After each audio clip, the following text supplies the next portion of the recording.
2000s YouTube. Where do I begin? So I guess I'll start with some things that you guys may think of.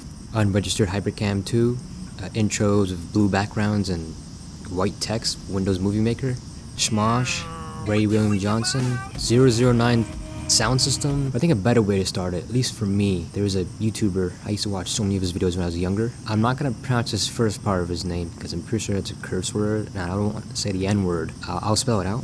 Niga, Higa, and I watched so many. But you know what? I think the best way to really showcase why I like this stuff was just to let me show you some of his videos he made. Get away, bug. Sorry, I'm at a park. I don't know why I came at a park at freaking 8 a.m. and there's bugs around right in front of me. But it looks nice. I mean, alright, I'm wasting time here. Let's go on YouTube on my phone, Niga Higa. And he made a lot of how-to videos. They were skits rather than actual legitimate how-tos. He had how to be a gangster, how to be a ninja, how to be emo, how to be whatever. And you know what? I'ma do how to be ninja. I remember this intro. Okay, now this is definitely not politically correct. You probably can't make videos about that anymore. Okay, yeah, so Ryan Higa, I watched a lot of his videos when I was younger in the 2000s. But anyways, why is 2000s YouTube so nice? I think it's because 2000s YouTube was it felt more original. People weren't, like the content, like if you look at YouTube now, everything has to be well done, everything has to be well produced, it has to be high quality. You gotta have cuts everywhere, everything's gotta be quick, it's gotta look good. It's almost like as if all the stuff from TV, the quality from TV just poured onto YouTube and it just doesn't feel like as original. Back then it just felt like you were broadcasting yourself. That was the old motto for YouTube, was broadcast yourself. It just felt more original, it felt more impromptu. It wasn't really, it was like some random guy from the internet was making a video. It was nice. I really liked that. But times change and YouTube changed a lot from 2000 YouTube. A lot. I think the golden era for YouTube was probably 2012 to 2016. The quality was there, but also the originality was still there. So yeah, 2000s YouTube, definitely a unique period to be in. Okay, I can't decide between RuneScape and Halo 3, so I'm gonna talk about both of them. First, RuneScape. A good way to picture RuneScape, in my point of view, is like after school enrichment, but obviously without the whole brain enrichment portion, unless you consider reading the official RuneScape handbook, academic enrichment. My experience in RuneScape often went like this. So right after school, after doing homework, and mind you this was a garbage effort in doing my homework because I knew my time was better spent killing goblins for GP in Lumbridge. And this is before I knew about that whole quest where you would save that prince from the prison, and then you get free passes through that gate to Al-Qarid. And the crazy thing about RuneScape was just how immersive it was. The music was very catchy. Literally Al-Qarid and the new melody were the ones that still pop in my head, and I still go back to listen to them if I'm doing something or whatever. The graphics were unique, and just the ability to meet people from around the world was freaking crazy at the time. And then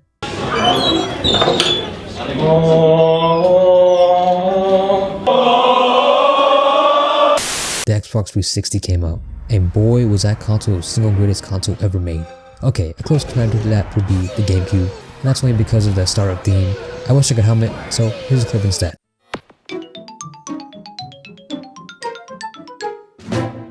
Back to the 360. I remember two things about this console. One, the graphics, and two, Xbox Live. And there are two games that really emphasize those two things. Halo 3, and to extension, Call of Duty. Basically all of them, like Modern Warfare, Modern Warfare 2, World at War. So playing those games online was sort of unique.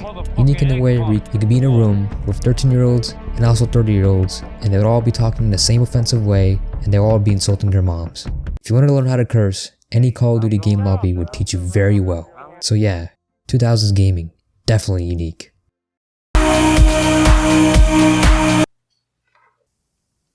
Oh wait, I'm putting it in the wrong way. Let me flip that. Please work, please work. Freaking go in. Alright, let's see.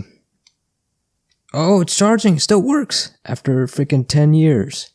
So the other thing I want to talk about from the 2000s is just things from the 2000s that I thought were big back then. Apologies for the messy desk. I actually have something from 2000s here right now, a VGA cable, if you remember those. The first thing I want to talk about is just Apple products. I don't have the original iPhone. That came out in 2007, 2008, which was pretty revolutionary at the time. But what I do have is the 7th gen iPod Touch. I believe this is the 7th gen iPod Touch. This came out in 2011, but I thought this was the closest thing to the original iPhone with the whole home button. So, it still works. If you remember from the intro, I was plugging it on and it charges pretty damn fast. Holy shit. Excuse me. And that sound, I love that sound. And that too.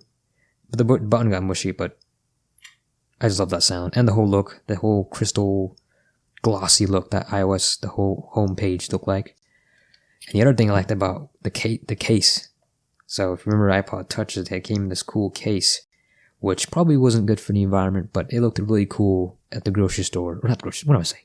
At Walmart, Target, a supermarket basically. It looked like it came from the future. And the other thing, if you remember this back, damn, that is cool. That chrome back, it looks really cool when you open it up, but then after a week it gets all scratched up. But anyways, those are a couple things I wanted to show. So yeah, things from 2000s. Pretty cool if you ask me.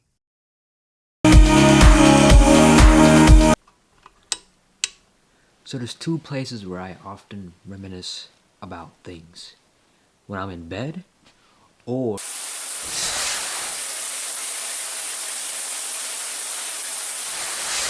the thing about reminiscing, and since this video is about reminiscing about 2000s, is that it's often positive. Like it's often positive things. Like I always have a positive perception of the past, right? That's the whole part of nostalgia. And then when you go and actually experience it, it's not as good as you think it was at the time. So, a lot of things in life, there's always two sides to it. There's a positive side and there's a negative side. And in this whole video, I've been going through the positive sides of it. And the 2000s weren't all that great.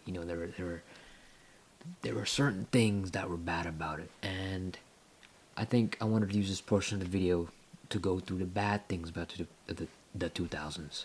So, let's do that.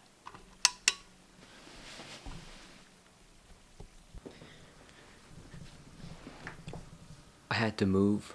I'm on my knees right now, and I was on wood flooring before this, and thank God I picked carpet flooring, because it feels way more comfortable. I don't know why I said more twice. I guess I'm nervous. But the first thing I want to talk about, what was bad about the 2000s, was, this is something we're sort of going through right now, but not as bad. The 2008 financial recession. I was very young at the time, so I never understood the impact of what that recession was. I have no clue of what was going on. My parents did, but I didn't. And what I've heard from movies and documentaries, it was not a good time. But I was having a good time. I was a kid, so everything was good. Nothing was bad. All I had to worry about was homework.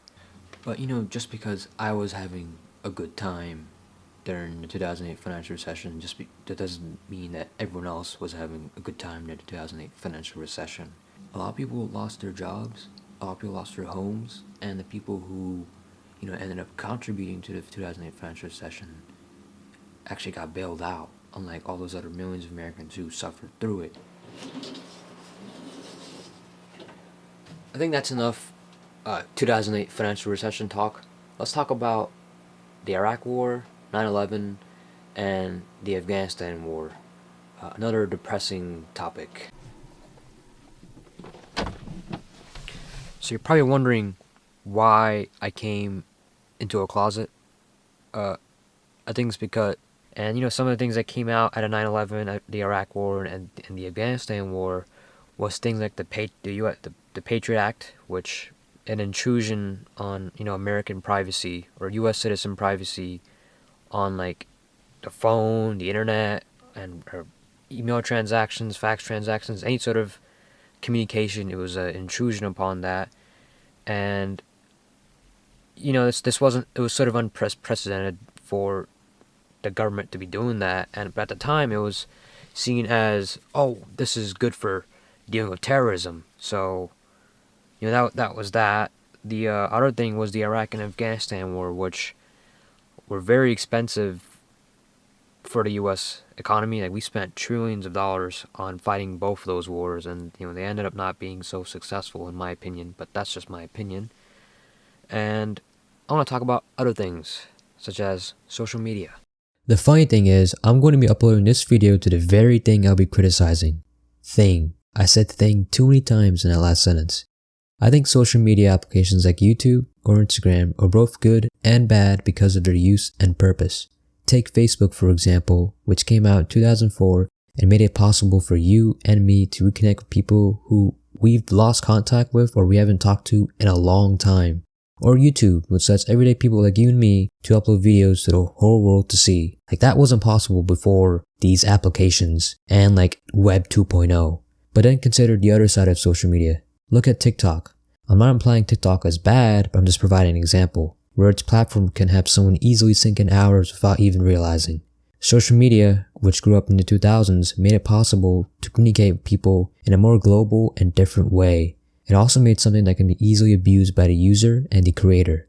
But I wanted to touch on social media, the 2008 financial crisis, 9/11, Afghanistan and Iraq wars as a way to balance all the positivity that I was talking about earlier about the 2000s. I don't think 2000s are some special decade that stands it apart from the West, or that it was the greatest time period to be alive in. Because quite frankly, it's probably nostalgia that I'm feeling about the 2000s. It's probably because I was a kid then and life was easier, and that I didn't have bills to pay or responsibilities to deal with. But I do know one thing though. I just have a weird feeling that the impact from the 2000s are still felt to this day.